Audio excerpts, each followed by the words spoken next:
Well, hello! Welcome back to my channel. Jashana here to talk about some friggin' books. Finally, I feel as though it has been 12 years since I last actually filmed a regular video. And I have quite a few books to talk about for a recent wrap-up, so I'm actually doing this in 2 recent wrap-ups. There's just too many, it would be too long. You know how talkative I am. Also, due to, moving and just chaos with that and all the things that come along with moving and getting settled somewhere, I have not gone through and put bullet point notes for most of these books, but, we're just gonna wing it for most of them. I have 3 books to talk about today and 1 DNF. The first book that I read back in February is Age of Myth by Michael J. Sullivan.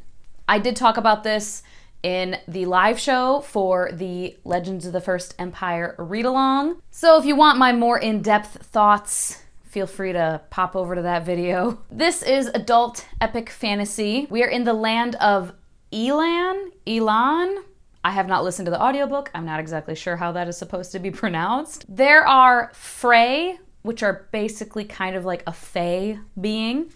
Mankind, giants, Durgs, which are kind of goblin, dwarf situation, like the mythological, that whole thing. To the humans, the Frey are gods. They see them living for a very long time and are basically indestructible and have magical abilities, so they quite literally believe them to be gods. Until, at the very beginning of this book, a man kills a god. And this sets in motion a lot of things. For characters, I really enjoy Sullivan's character development. I've said this many times because I have read the first 4 books in this series. He just has a wide variety of characters, men and women included, and it's just especially apparent with the women in this story that, I don't know, he just writes them like human beings, and they are varied in the ways that they show strength. Some are more timid or quiet, but are very emotionally strong, very intelligent. Some of them are quite outspoken, and actually a lot of them are outspoken, maybe not in the same ways, but you see many women kind of using their voice and speaking up. And some more than others, like I said. Some are very wise and strong in leadership skills, and just so on and so forth. World building is pretty solid here, in my opinion. It is kind of a slow burn as far as expanding the world. In this first book, you don't see how expansive the world is, but as the series goes on, you do, which makes sense as it is a 6-book epic fantasy series. He has a very approachable writing style as well. A lot of the people who are reading this for the first time with the read-along commented on that, saying that for an epic fantasy, it's just very easy to read. His writing isn't dense, isn't difficult to maneuver through, and he has a pretty good sense of humor throughout, well-placed humor and lightness, and I really appreciate that. Some themes in this particular book that I gather: wisdom and integrity, and that is a big thing for me. If you've been here for a minute, you know that I really enjoy seeing characters with a very strong sense of integrity, and also kind of freedom in various ways. Did I have a good time with this? Yes, absolutely. I think I probably enjoyed it even more on the reread, which makes sense. I'm already slightly familiar with these characters, and I do know some of the things that happened later, so it was just nice being back in this world with these characters that I enjoy. And I ended up giving this a 4.5 upon reread. The DNF for this wrap-up is Atonement by Ian McEwan. This was one of my reread picks for my seasonal TBR. This would have been my 3rd time reading this book, and I got pretty far into it, honestly. I got like halfway through, but I just wasn't in the mood for it at the time. And I think also the main character, Bryony, whatever her name is, she was a bit insufferable. How old is she? 13 years old. she's 13 years old, and I get that it's historical, it's set in 1935. She's a little bit secluded, what have you. She's not exactly a worldly, girl. But like, you're 13 years old, and she's just so painfully naive. It just was driving me nuts. I was like, I can't read any more of this. So I just wasn't in the mood. I will probably reread this book at some point in the future, but for now, I was just like, nah, I can't do it. And then I already took this back to the library, but I read The Extraordinaries by TJ Klune. And I have a little bit more to say about this one. The premise, this is a young adult contemporary fantasy. We have a teenage boy, Nick Bell, who is obsessed with these superheroes in this world called The Extraordinaries. He is particularly obsessed with one called Shadowstar, whom he has a huge crush on. And he writes fan fiction where it's him and Shadowstar being together and whatnot, and Shadowstar saving him, and all these heroic fantasies. It's a very comic book style superhero world. Even though it is a novel, it has that same vibe, that same energy as kind of a classic superhero comic. Nick gets it into his head because of some events that happen that he can make himself an extraordinary, but they legit have superpowers. So he comes up with all these schemes to make himself an extraordinary. And he asks for help from his small group of really great friends, including his best friend Seth Grey, whom he maybe actually also has a crush on. So these characters were a ton of fun. I really enjoyed them. Nick has ADHD, and I do not. I don't have someone very close to me in my life, like my brother or something didn't have ADHD or anything, so I can't speak on the rep. I did read in a review, though, that I think that TJ Klune has ADHD, so someone was commenting that the rep seemed good to them, but of course everyone's experience is different, so I'm not going to speak on that, other than to say that as I was reading it, especially when it got to the schemes that Nick was coming up with, they read, and Nick as a character reads quite young. He's 16, 17 years old, but he reads like a middle schooler a little bit. And at first I was kind of like, why is this kid? And then I was like, maybe it's something to do with ADHD. And I looked it up and did a little research, and apparently, yes, that is a result of ADHD for some, is kind of maturing less quickly than their peers. So a teenager with ADHD might seem younger than his peers his own age.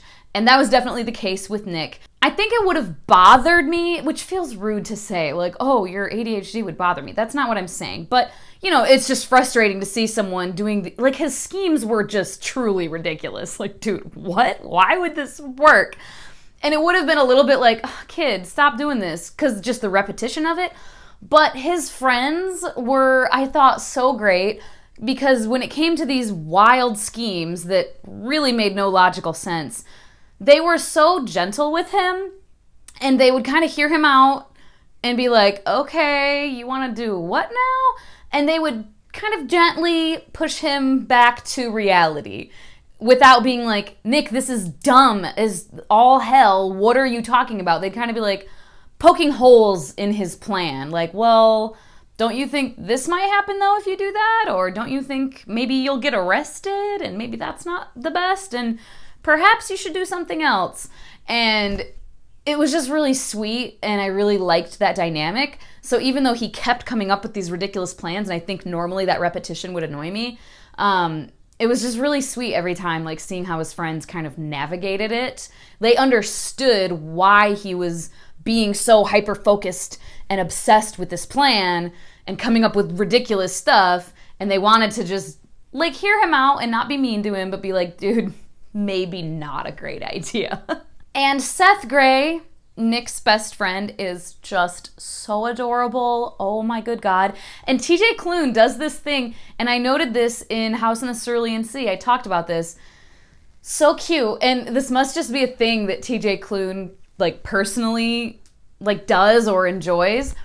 It's part of this romance buildup of noticing small things about the other person, particularly about their wardrobe. So in House in the Cerulean Sea, Linus was always noticing, oh, what's his name? Mr. Oh my God, what is his name? Parnassus, Arthur. Linus is always noticing Arthur's socks, and like his pants are a little like high water pants, and then you can see his designed colorful socks, and Linus is always noticing them and being like, I love these socks. Like this very romantic, sweet thought about the socks. And Nick does this with Seth, and Seth wears bow ties a lot, and Nick is just always like flabbergasted, fluttered, like, oh my God, like look at his cute bow tie. And it just like gives him butterflies, and he's just a little bit taken back sometimes. And it's just so cute. And it's just so sweet. I love it. So here's where I didn't start taking notes, but this book, I was a little bit like, oh, I perhaps don't love this. And this I read in like early February also, where Nick is obsessed with these superheroes, right? But the police in this city kind of are annoyed with the superheroes, because the police are sitting here going, they're always getting involved, they're doing a lot of collateral damage, they kind of make things worse, and half the time they're just fighting with each other. So can they just go away? The cops are very annoyed with them, right? And in superhero stories, like that's not a new theme, right? We've seen that before in superhero stories where the people of authority are kind of like, you're vigilantes, what are you doing? You got to stop this, right? So that's not a new concept. Nick's father is a police officer in this book, and obviously Nick loves his father. He's a good dad. He's a very good dad, and they're very close. At the very beginning, this isn't a spoiler, but Nick's mother has passed away prior to the start of this book. So they're very close. They're very much taking care of each other, looking out for each other now that the mother is gone. But it's very, I took notes being like, are we glorifying the police, though? Perhaps not a great move. And I kept notating stuff with my tabs where this would come up. Like at one point, his dad, it's referenced that shortly after the mother had passed away, his dad was obviously grieving and whatever, but he punched a witness. So an innocent civilian that he just got mad at and frustrated with punched this person in their face, and he got basically demoted to desk duty and couldn't be, out on the force or whatever. And it's not portrayed in a, hey, that was really bad, Dad. You really shouldn't have done that, and you got your consequences because, yeah, that was pretty bad. It was very like, but he was going through a rough time. Like we were justifying it. And then later, Nick references the police officers who stuck up for his dad to let him keep his job because they were thinking of firing him. And all his buddy cops were like, no, don't do it. And so then he got to keep his job. And Nick was like, they're heroes. Are they, though? And I was just really kind of uncomfortable with this. I mean, the book was published in 2019, I believe, but this has been a thing for a minute. Black Lives Matter did not just start in 2020. Police brutality has not just been in the forefront in the media as of last summer. So I was a bit uncomfortable. And I did a little research. I think I found a review on Goodreads talking about this where someone linked to a blog post, I think, that TJ Klune wrote, and I will link that down below, where he's addressing this, and he's basically explaining that he just thought in his head, oh, we always have, like, superheroes being seen as vigilantes by the police, and that kind of back and forth.